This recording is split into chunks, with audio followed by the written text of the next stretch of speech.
Hi there, welcome back. Time now for our transfer update. Eberechi Eze is having his Arsenal medical today ahead of completing a £67.5 million move from Crystal Palace. Tottenham are interested in Monaco attacking midfielder Magnus Akliouche. Thomas Frank's side want a number 10, a winger and a centre-back before the deadline. Crystal Palace are close to agreeing a deal worth £32 million with Leicester for forward Bilal El-Khanous. Alexander Isak continues to train away from his Newcastle teammates after his public standoff with the club earlier this week. We'll hear from Eddie Howe in just a few minutes' time. Lyon is back training with Brentford ahead of Saturday's game with Aston Villa after a £40 million bid from Newcastle was rejected. Napoli are open to including an obligation to buy and a loan deal for Manchester United's Rasmus Højlund. That's according to our colleagues at Sky in Italy. There's outgoings at Chelsea as defender Renato Vega is set to join Villarreal in a £26 million move. Meanwhile, Bournemouth have interest in the Chelsea defender Axel Disasi. Wolves are in advanced talks with Girona for defender Ladislav Krejci in a deal worth around £25 million.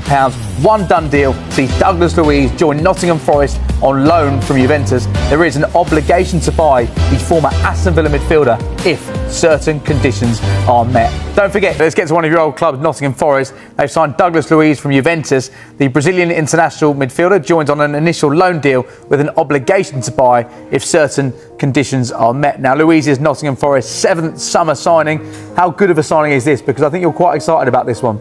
I'm super excited. I just think, we saw Douglas Luiz at Aston Villa a couple of years ago, and he was one of the best midfielders in the whole Premier League. He's obviously gone to Juventus. It's not quite worked out because I believe he would have wanted to stay in the Premier League. This is an unbelievable signing for Nottingham Forest. This is brilliant. It shows where Nottingham Forest are right now compared to a year and a half ago. Signing Douglas Luiz, one of the best midfielders. Of course, McAtee and Hutchinson is also being signed as well. I'm just looking at Nottingham Forest's midfield. I'm thinking they've got real, genuine, excellent players, not just for Europe, but also for the Premier League.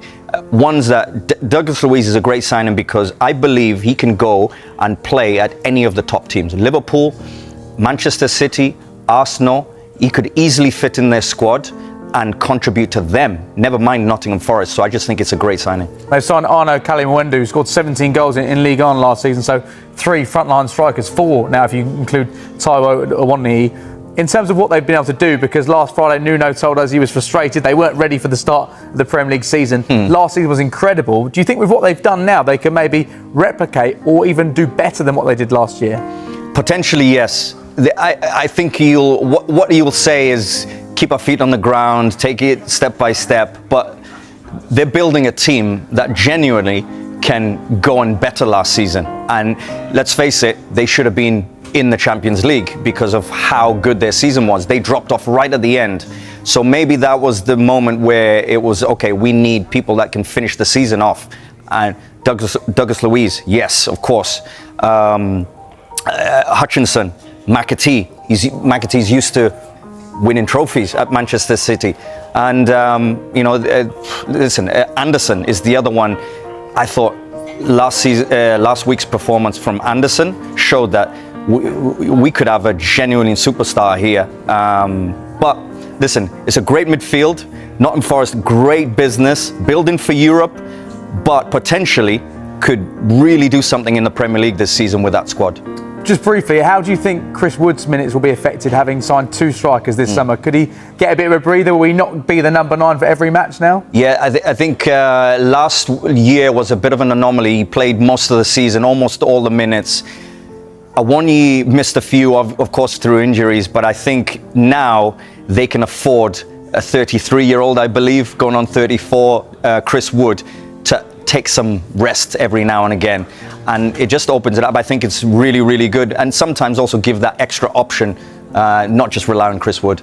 A very good morning to you wherever you're watching, and to former Premier League striker and Wales international Rob Earnshaw. Eberechi Eze is undergoing a medical with Arsenal today. That's after they agreed a deal with Crystal Palace worth £67.5 million yesterday. Rob, this is the first time we've had you on since some have called it a hijack from Arsenal to get Eze over the line. What did you make of the situation that unfolded and him eventually going to Arsenal, it seems? Yeah, I think the interesting thing is everybody's calling it the hijack, but For me, in my opinion, I don't think so. I don't think we should be naive enough to think Arsenal weren't involved for at least a few weeks. I think the situation has been Crystal Palace want to sell. They have a great player in their hands. Tottenham, of course, are interested. But I think Arsenal were already there from the beginning.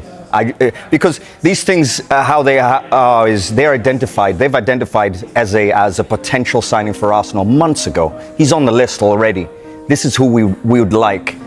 I think it's just gone down to Crystal Palace not wanting to lose him so early in the season and wait till the last minute. But I think Arsenal were already there and they were ready to go and they were ready with their money to go. And I think they've triggered that. And now it's been the case of, I feel, Eze's choice of who does he want to go to. Does he want to go to Tottenham because they're ready, or does he want to go with Arsenal? And sometimes those discussions take a few days or a few weeks, and he's decided Arsenal. Now, he was at Selhurst Park last night, but he didn't play in their Conference League qualifier due to illness. This is what Crystal Palace manager Oliver Glasner had to say about Eze's departure after the game. It's not surprising for everyone that Ebbs left. Honestly, it's not surprising. So because 5 days earlier we couldn't have done anything if he leaves. So we knew that the chance is very high that this will happen. Yeah. And honestly, and this is again, and I say it like it is, we missed to replace him early enough. That's completely our fault and nobody else's fault. Manchester United are cooking up a shocking deadline day twist, and this one could change the entire midfield at Old Trafford.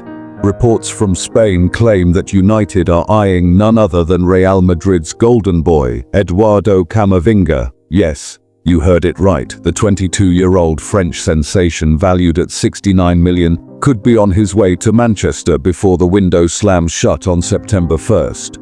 Now here's where it gets really interesting. Ruben Amorim has been desperate to strengthen United's midfield, and while the chase for Brighton's Carlos Baleba has hit a dead end, Camavinga's name has suddenly exploded onto the scene. This is a player who has Champions League pedigree, lightning pace, and the kind of flair Old Trafford has been crying out for.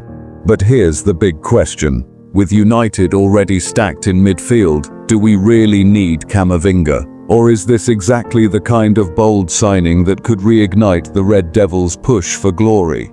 Drop your thoughts in the comments right now. Would you welcome Camavinga in a United shirt? And hey, if you love these updates, don't forget to smash that like button, subscribe, and turn on the bell so you don't miss the next bombshell.